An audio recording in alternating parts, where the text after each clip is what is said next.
So, good morning, everybody, and we're here for another amazing episode. And today we have a friend of mine that was referred to us. He's telling a story from California, I believe. And I will just introduce David Daniels and let him tell his story. Welcome. Oh, Hi, thank you so David. much. Thank you. Hello. Hello, Louise. Hello, Hello. Sarah. Yeah, it's such a pleasure to be here and So happy to have you.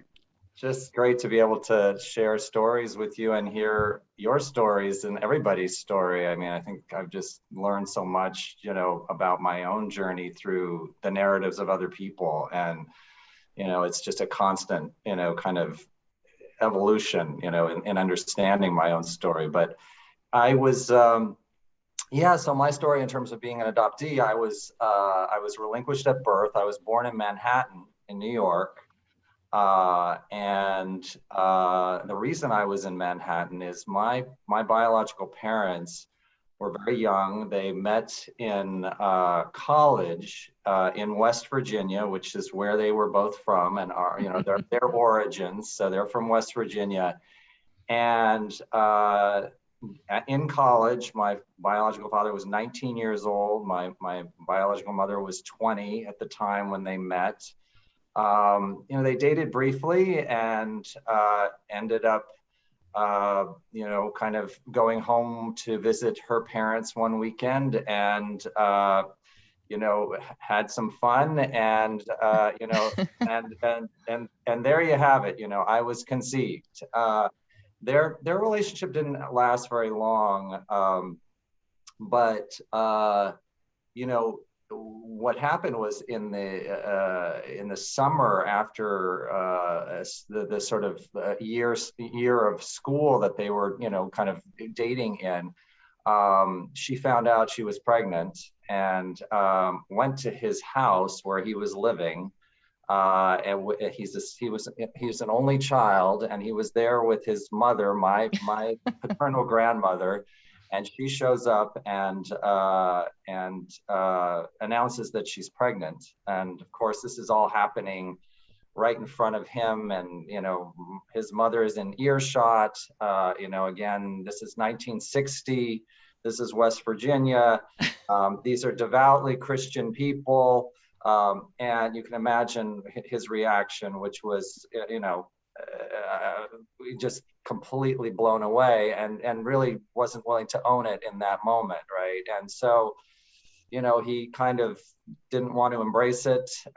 She kind of turned around, went out the door, and literally was never to be seen or heard from again by him.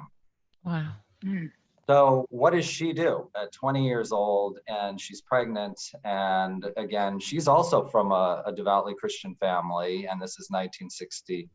She decides to go off to New York, to Manhattan, because she had done some modeling there as a young woman and felt connected in some way to that community, and also felt that this was a place she could get lost, because her parents are at that time in the Midwest. They're that's far enough away, nobody would know.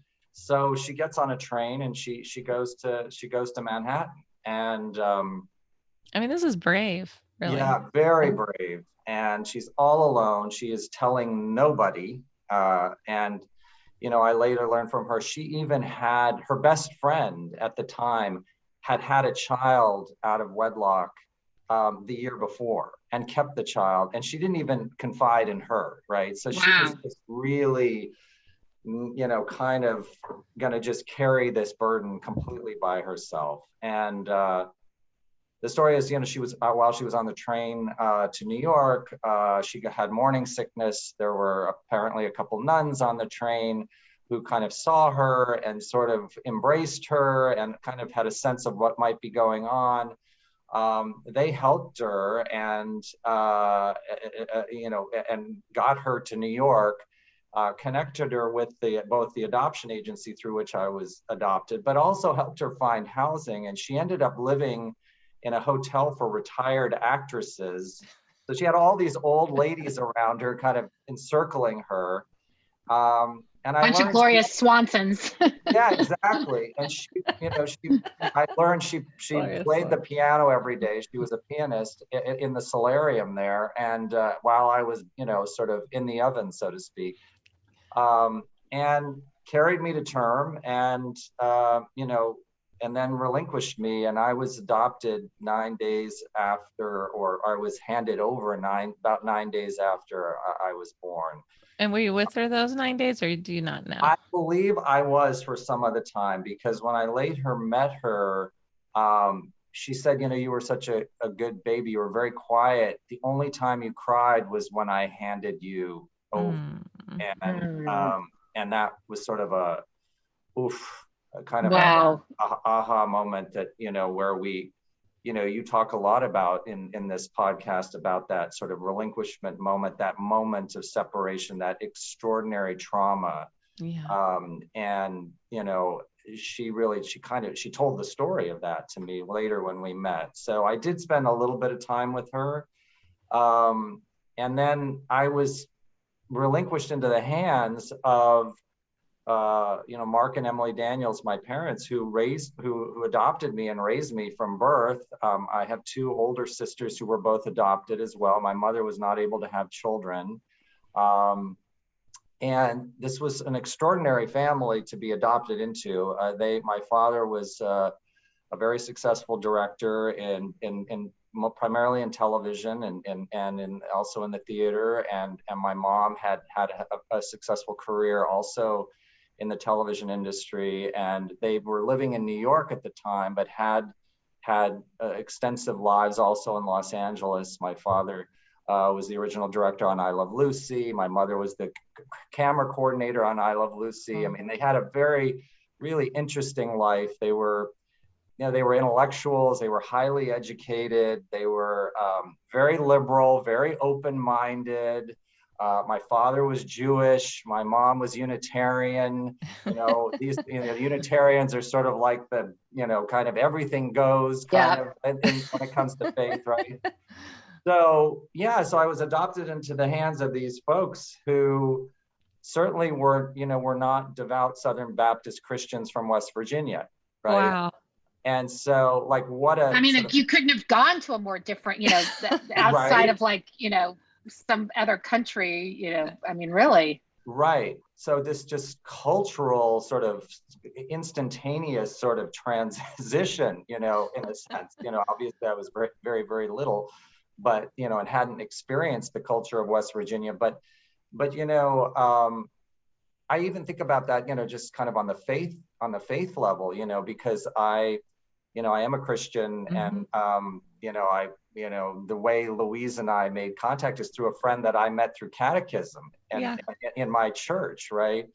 But my parents who adopted me did not wear crosses around their neck, did not read the Bible to me, they were, they were principled people with, very centered values, but we were not going into churches with lots of crosses and crucifixes hanging all over the place. Right. And so I was adopted into this family, and within 6 months of being adopted in Manhattan, we moved to Los Angeles permanently, and that's where my father's career really was centered. He was the main director, or one of two main directors on Star Trek, the original series. He directed Hogan's Heroes. He directed Gunsmoke, a lot of the series we all grew up with, and really his entire career centered, in the studios and in television, primarily here in Los Angeles. So, from conception to Manhattan to Los Angeles,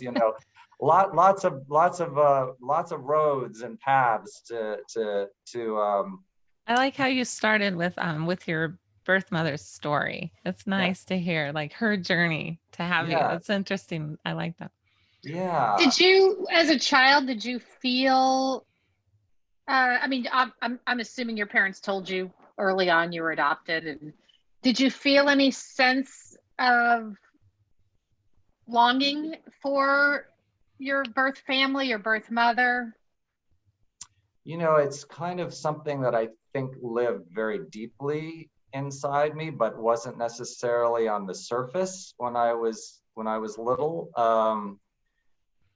I think I'm 60 now, and certainly, and the work of kind of understanding me continues, right? But I am sort of getting really more in touch now with those feelings of missing her and missing something and never feeling quite connected. And certainly, my father was a very intelligent man. He was a very generous director on the set. Actors who worked with him loved to work with him, but he was a very volatile person as well, and had a lot of his own sort of anger management issues. So, there were things that I grew up with where I didn't feel entirely safe in my environment, and particularly around him. And I think that sense of aloneness, feeling alone in this environment, I do remember that. And I do remember feeling that way, and feeling kind of that sense of longing for something really familiar that could come into the room and comfort me, Yeah. Boy, that's a good way of putting it. I felt the same. Yeah. Like, where is she? Where is that comfort? Where is that? Just come hold my hand, be with me, just stand with me. So, my adoptive mother, Emily Daniels, she just loved being a mom, and did everything in her power to support my experiences, my education. I started studying the violin at age 4, and studied all the way through the conservatory in college, and was going to do it professionally. So they were really promoting my sort of musical sort of interests, which, as I mentioned, my mom was my biological mother was a pianist, and played in the solarium while I was in utero, right? So that musical sort of sensibility was in me, and my adoptive mom, Emily, picked up on that from very early on, and they promoted that. Fortunately, I was in a family that was culturally astute, and wanted me to sort of excel in that way. And my mom in particular was just, anything she saw in me, okay, we're going to promote that. You like languages, we're going to promote that. You like to travel, we're going to promote that. And so Hollywood, right? How lucky am I, right? So, in that sense, but even lucky in both ways, because you also got it by your birthright. Yeah. I mean, you're musically inclined from that. Yeah, absolutely. And I think those sort of connections to self, where as I've learned more about my roots and sort of my biological history, kind of seeing where those sort of attributes come from, and then having the fortune to have folks who adopted me that had the means, and also the sort of awareness to say, let's touch that, let's push that, let's embrace that, if that's sort of going on. I think you talked a lot about, with so many of your guests, about that sort of idea of mirroring, and the loss of mirroring that occurs when we're growing up in a home that's not exactly from our DNA, from our absolute roots. And to some degree, kind of moving forward in time, I met my biological father, I'll talk a little bit more about that, recently, and found him through Ancestry. And in the first meal we had together, he's sitting to my right, his wife, is sitting to my left, and we both pick up our forks in our left hand. Yeah. Right. And in that moment, his wife sort of shrieks like, "Oh my God, you're both left-handed," right? and he sort of just chuckles and is like, "Well, the apple doesn't fall too far from the tree," right? Well, I didn't grow up around a bunch of left-handed people. Everybody was right-handed, and they were all looking at me like, what's wrong with you? Where does that come from, right? I'm a lefty too. Right? Yeah. So, but my adoptive family did the best they could. They weren't taking the fork out of my left hand and trying to make me right-handed, but they were also pointing out, like, you're left-handed. What's going on with that? Right? Yeah. Yeah. And were your sisters were aware? Obviously they were adopted too. Yeah. And they were older than you? How much older were they? So I have a sister that's 8 years older than I am, and a sister who's 3 years older than I am. And the oldest sister was adopted actually when she was 3 years old. So she was old. She was not an infant. The sister that's 3 years older than me was adopted at birth as well. And we all knew we were adopted from day one. We were sort of told these stories and read these stories about the sort of wonders and beauty of adoption, and kind of through the lens of, our parents weren't, our biological mothers were not, for whatever reasons, able to sort of take care of us, but wanted us to have the best and wanted us to have complete lives. And, so it was always framed in a very positive light by our adopted parents. And I think we collectively and individually felt very special as adoptees in a lot of ways. We would sort of tell people like, oh, we're adopted, we're adopted. Were the three of you close? Pretty close, yeah. I mean, in different ways, I would, but yes, we were, because we did a lot together as a family. My parents, being in the entertainment industry, entertained a lot, and we were always part of that sort of dynamic. So I think we sort of felt, included in this team, of serving the cocktails a la Sally Cooper. Exactly. I mean, we were never excluded from the dining table and sent to the kids' table. We were always at the table with all of these actors and stars, people that you'd see on TV all the time, and I think we bonded in that way. And our mother was really central in our lives and just kept us sort of really kind of sort of joined with each other. And we share similar vocabulary, we share similar gestures. We pick up on that, right? And we so people, when they see us, they're like, oh, I would have never guessed you're you're all unrelated, right? You all kind of look somewhat alike, and so we kind of we absorbed quite a bit of that, in just being around our parents. And they were very, because of that entertainment sort of dynamic, they were very outward facing people, and they were very vocal and told stories, and were kind of a little bit bigger than your average person, in some ways, in terms of their behavior. And I think that had an influence, right? And so were they supportive when you wanted to find your biological side, or how did that come about? So when I decided to sort of do the finding, they were supportive. My father at that time was no longer alive, but as we were growing up, they both we knew they were supportive of the idea, if we ever wanted to find our biological parents, that was okay. And they were good with that, and they understood that would come from a natural curiosity. So I never felt like that, for me, certainly was off limits, but I think emotionally I still felt torn in terms of loyalties, and in terms of, how would this really play out? And I think one thing, as an adoptee, that I think is common, and I'll certainly share from my own perspective, I lived in fantasy a lot, right?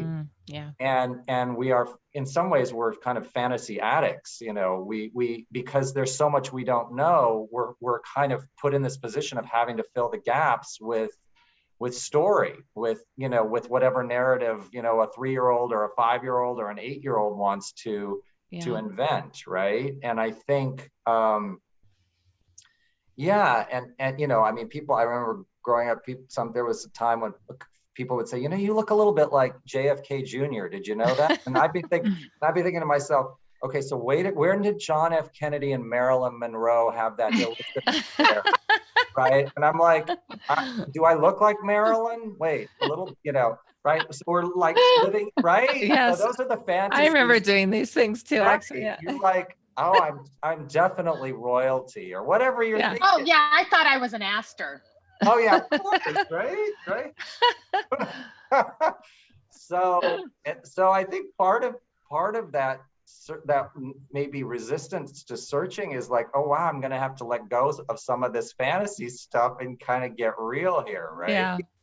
And but it came about when I was married and in in my late 20s, and I have two children who are with their mother, my ex-wife, and when my second child, my son, was about 2 years old, and my oldest child was about 4 or 5.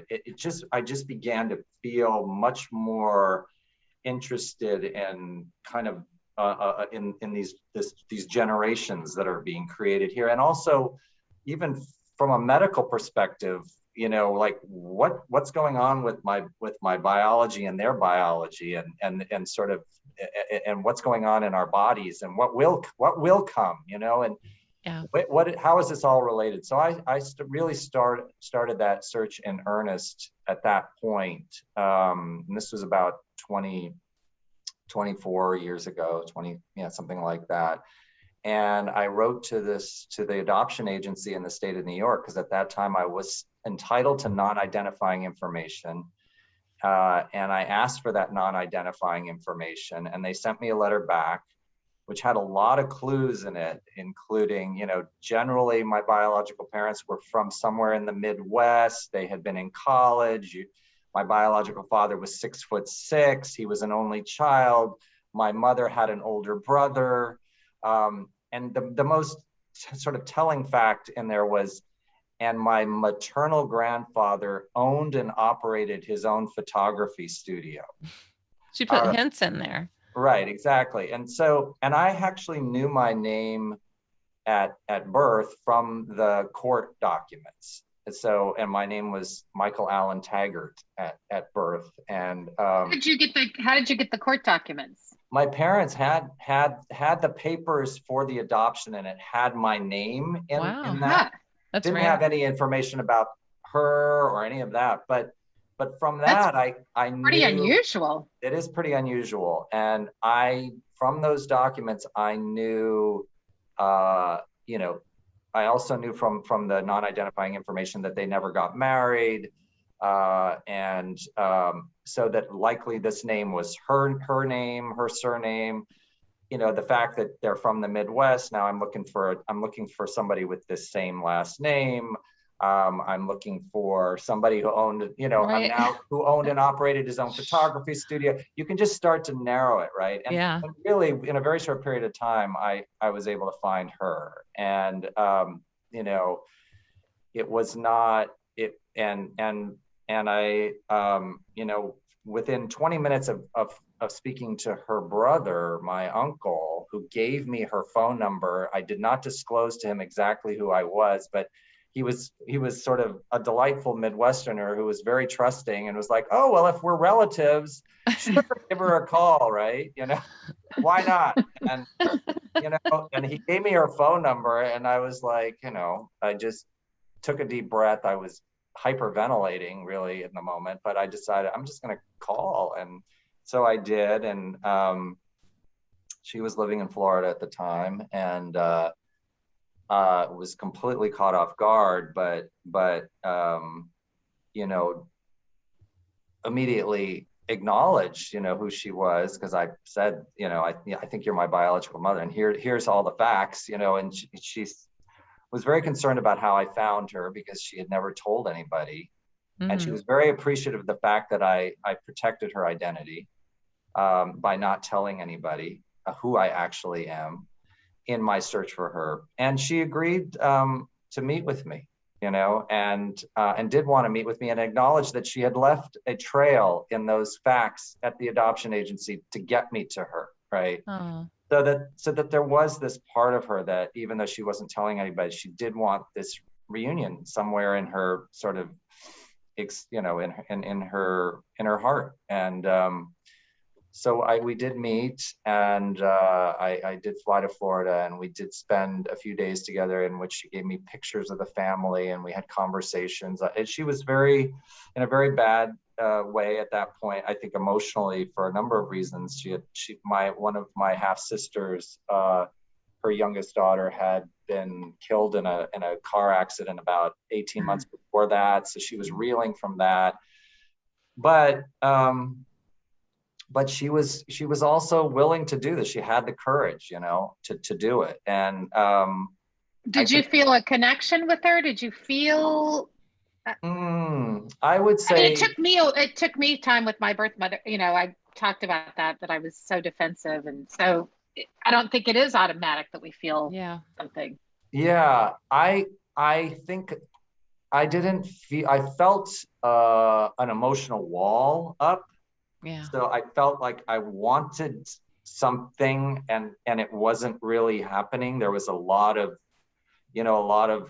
interference there, sort of a kind of or blockage, and I did ask her at one point, kind of very oddly, we spent a day at Disney World, which was, she actually worked for that company, but which was a very odd place to spend with your biological mother, at I'm an adult, but I'm in like playland for kids and families. And I remember being in this area where we had just gotten a hamburger, and we were just having this quiet conversation. And I said, I'm just sensing that your hand is kind of up, like, and I asked, I said, are you worried about your ability to integrate me in some way? What is that about? And she said, yeah, I am. I'm very worried that nobody knows, and I'm not sure I can kind of pull you into this sort of dynamic in any way. I'm not sure I'm prepared to do that. And so she's sort of like keeping her distance a bit. That was part of it. I'm sure there were many other reasons that were.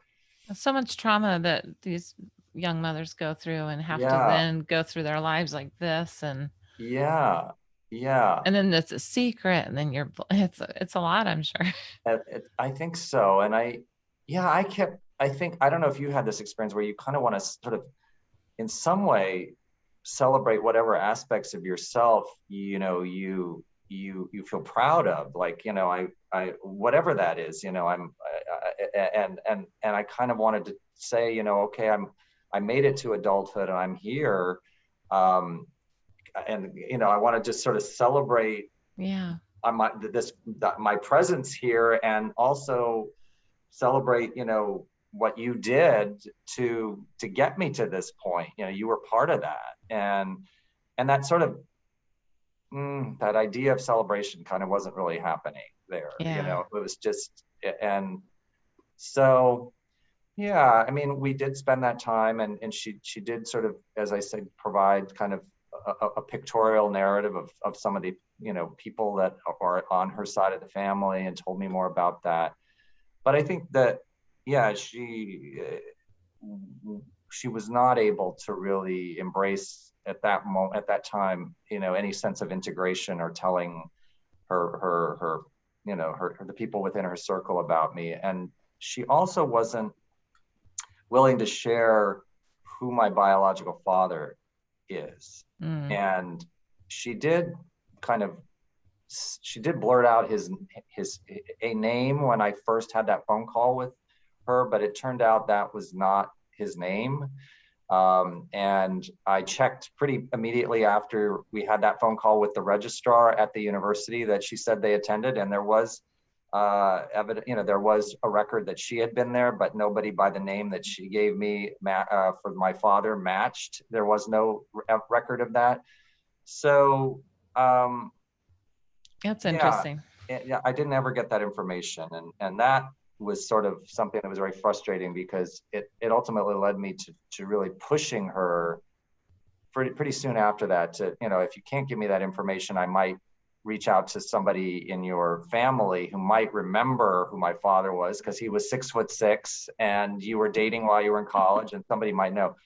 And I realized, kind of in retrospect, if I had the patience and sort of was willing to maybe walk through a lot of these layers with her, rather than just push the immediate button, give me the information, and I need to know, and it's my right to know, and who's my father, and don't hold that from me. And God damn it, what's going on, right? So the little child that we all carry inside of us, particularly, the injured child, the traumatized child from being, relinquished, I didn't really know anything about that other than that child was taken over in that moment. And I was like, give me that goddamn information or I'm going to out you, Yeah. And right. So that didn't go too well. So ultimately we didn't really formulate a long-term relationship and kind of I moved on, but more recently. So she never did tell her other kids? I later learned that because she passed away in 2013. I later learned, because I've now met one of my half sisters that I found through Ancestry, but I knew about because she shared information about them. I did learn that that she shared this information with them, and she got brave and told them about it. Yeah, at least with my oldest sister, who then revealed that to the younger sister. The oldest sister, they're both younger than me, but the older one, I think, revealed that to the younger one. And also she told her brother, because I did make contact recently with him and he did know about me at this point, right? But when I met her, she hadn't revealed that. I think as she was, exiting this planet, in the physical sense, I think she probably in some ways wanted to kind of let folks know, because it could that information certainly in that story could be revealed later, right? And so yeah, but I more recently through Ancestry, my partner got me Ancestry, and Louise, I believe you were given Ancestry.com as a Christmas present as well. So Same thing. I was given Ancestry.com by my partner. He got it for me, and I opened that box and I spit into that tube this last year on December 23rd, and 5 weeks later, my DNA went live on Ancestry, and sure enough, within 10 days, I was able to find my biological father, who's alive. Wow. And has a wife, a lovely wife, and has 2 kids who are my half brother and half sister. And I've met them now, and wow. And they're embracing of you and happy to have you. They're embracing me, and how was he with it? Because did he tell you the story about her showing up and he did knocking on the door? And yeah, so we have grown sons, so I can picture this happening. It would be, they're young. Just I can see the reaction.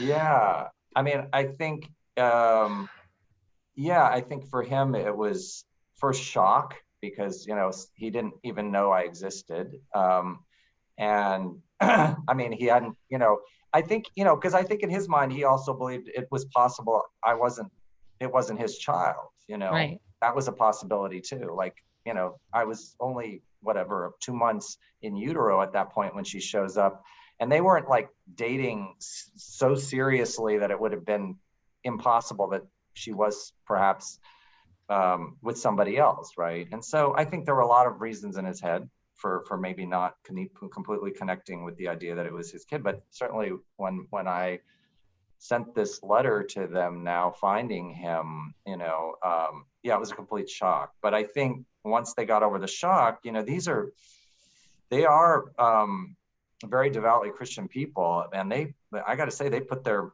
money where their mouth is. They're like, no, this is your son.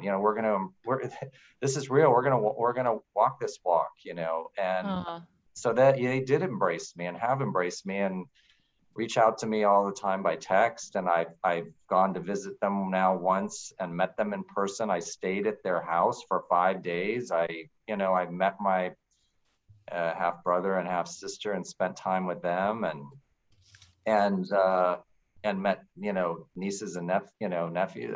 It's been all happening within the last this year, during the pandemic of all things. Wow. It's a crazy. I Yeah, like that you have that acceptance with him because it's hard. How'd you feel about that with your birth mother? Were you sad about it or did it affect you? I think, yeah, it did affect me. I think, Sarah, I know in your story, there was the subsequent abandonment, right? By your adoptive mom, and I really related to that, like that oftentimes we have these sort of series of abandonments in our life that kind of like, they just feel like they keep coming a little bit, Yes. like, wow. And so I felt, yeah, with her, like, oof, wow, relinquished once and then kind of unclaimed a second Yeah. time, right? And I did feel Mm-hmm. that, and I was angry and upset and hurt in some way. With him, yeah, he's been very loving, very emotional. I love you, Aw. I mean, really sweet. We had this conversation in the garage of their house of all places, and like with, just a garage refrigerator and everything in a garage sort of around, like what a place. But he told me like the story of literally how I was how I was conceived, and then really said, how badly he felt about like not being there and not, and this happening without him really knowing. And and he just felt like he was really so yeah, so generous in his feeling, like, oh, if we can do anything for you and all of that. And I was like, well, I don't need anything. I just want to be here and sort of understand you and learn. But what a moment to be standing there with my biological father, him telling me how I was conceived, and then In the telling me garage. in a garage. It was sort of like a dude moment. It's Yeah. like, Yeah. okay, Dad, how did it all go down? Paul Rudd will play you in the movie. Right, Paul Rudd. Good casting. What Right. did your partner go with you? Were you alone in this journey, or I who was did you take? alone. Oh, Yeah, you I went was alone.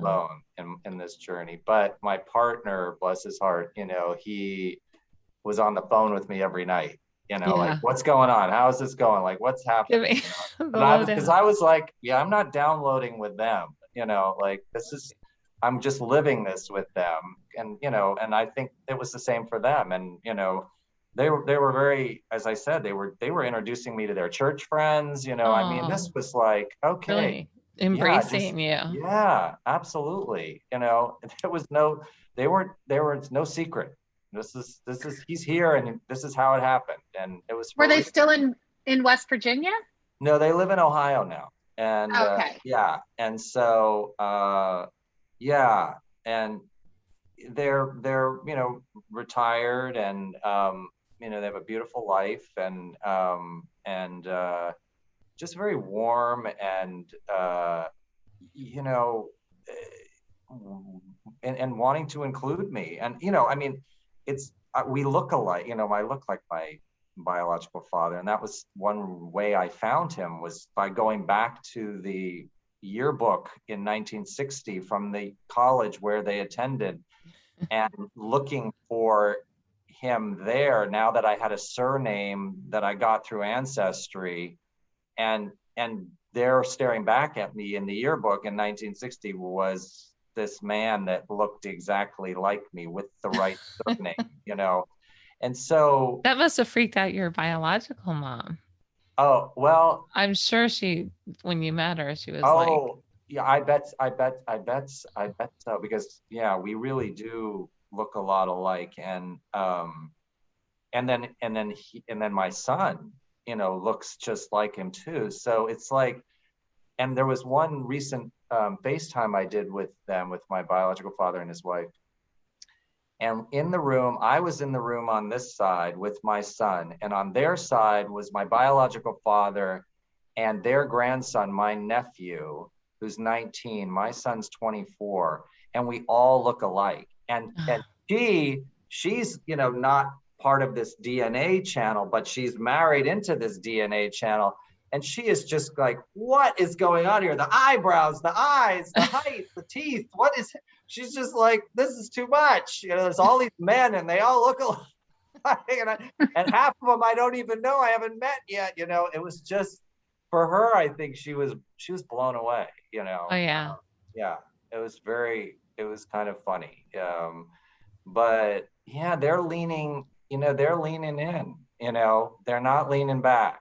And same with my half brother and half sister, you know, they're leaning. I just got a text this morning for pictures of his kids catching a bass and firing a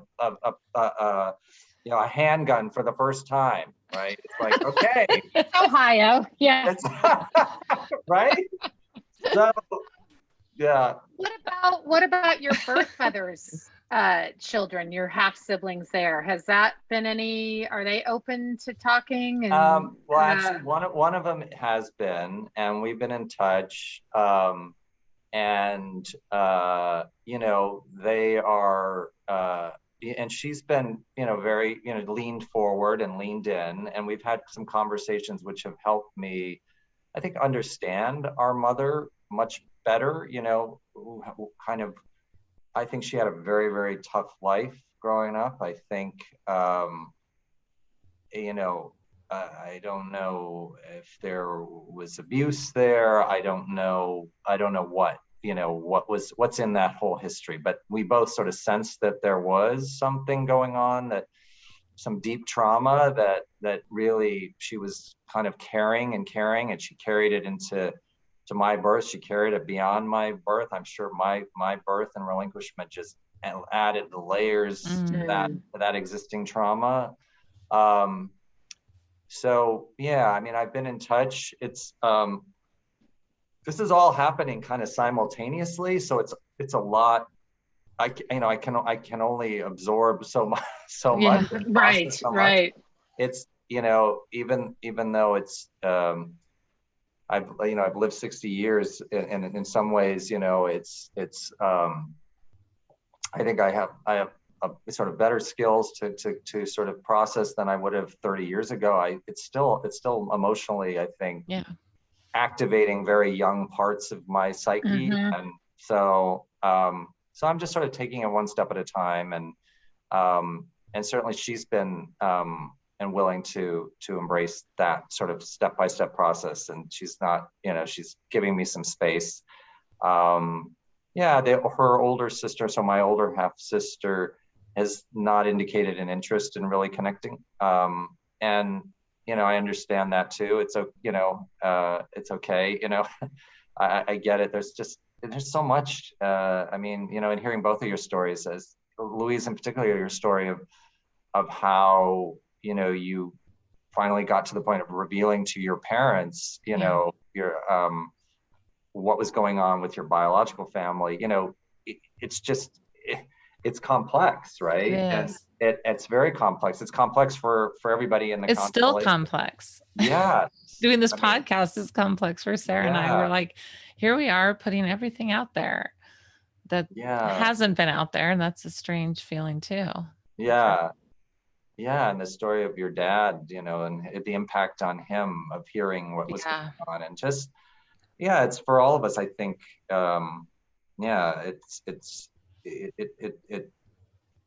It activates a lot of feeling, and I think pain to some, you know, for sure, and trauma. But and you sort of nailed it when you said it's like we're kids again.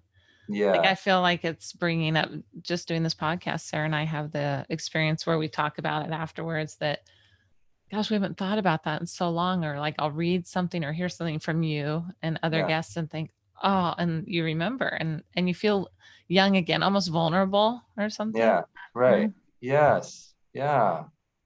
Yeah. And trying to piece together ourselves, you know, in this process of, because, you know, I talked about sort of the difference in just the West Virginia roots and that sort of faith-based community that all of that part of me came from, you know, with my biological father when he was 9 years old, baking pies with his aunt and his mother and going to prisons and reading the gospel, to people who were in prison. I said, you were doing that at 9? He goes, oh yeah, we would go and I would read the gospel to inmates. And I'm like, you're 9 years old. I'm like, no, I was on this, some set of kung fu or something in Hollywood. I don't know. But whoa. You were lighting Lucille Ball's cigarettes. Exactly.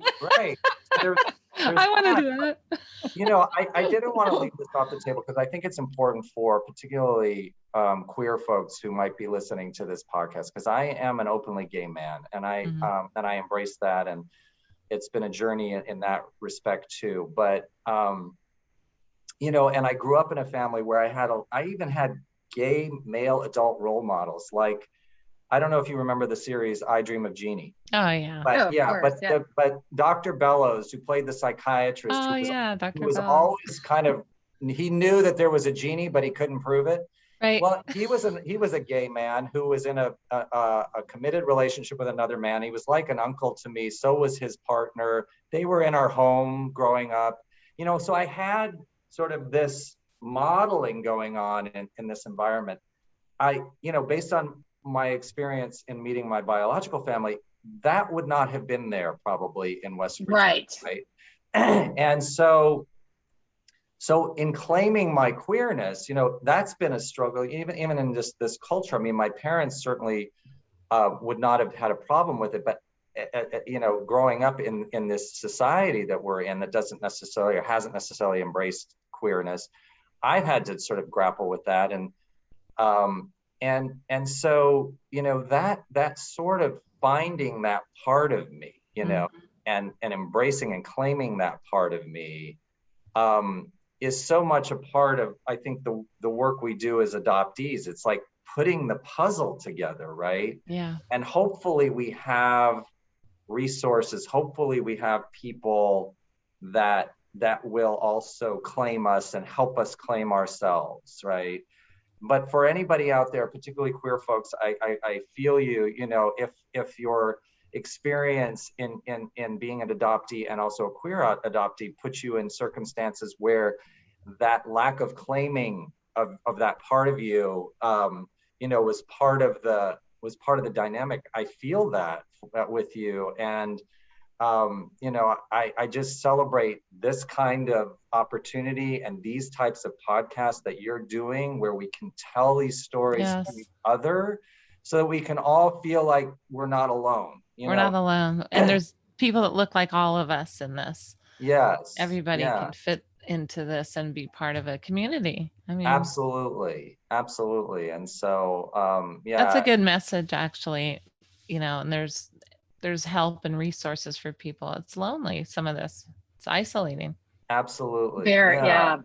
Thank you for everything. And thank you for being so vulnerable and open and honest and telling your story and sharing it with us and our listeners. And oh my gosh, really appreciate it. It's great. What a great story. And it's a great story. And we're excited to be your friend. Yes.